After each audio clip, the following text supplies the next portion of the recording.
তিন পার্বত্য জেলায়ও প্রতিদ্বন্দ্বী প্রার্থীদের মাঝে বরাদ্দ দেওয়া হয়েছে প্রতীক। সকালে খাগড়াছড়িতে রিটার্নিং অফিসারের কার্যালয়ে প্রার্থীদের উপস্থিতিতে প্রতীক বরাদ্দ হয়। প্রতিদ্বন্দ্বী ১১ প্রার্থীর মধ্যে ৮ জনকে দলীয় প্রতীক এবং স্বতন্ত্র ৩ জনকে নিজেদের বাছাই করা প্রতীক বরাদ্দ করেন রিটার্নিং অফিসার আনোয়ার সাদাত। বান্দরবানের সকালে জেলা প্রশাসকের সম্মেলন কক্ষে ৪ জন প্রার্থীর উপস্থিতিতে দলীয় প্রতীক বরাদ্দ করেন রিটার্নিং অফিসার শামীমা রারিনী। রাঙামাটিতে প্রতিদ্বন্দ্বী ৭ প্রার্থীর মধ্যে ৬ জনকে দলীয় প্রতীক ও ১ জন স্বতন্ত্র প্রার্থীকে প্রতীক বরাদ্দ দেন রিটার্নিং অফিসার নাজমা আশরাফি।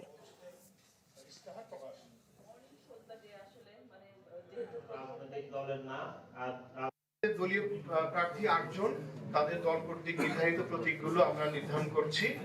আর স্বতন্ত্র প্রার্থী জনাব জিরুরা ত্রিপুরা, ওনার জন্য প্রতীক কলস। জনাব ধর্মজ্যোতি চাকমা, ওনার জন্য প্রতীক ঘোড়া।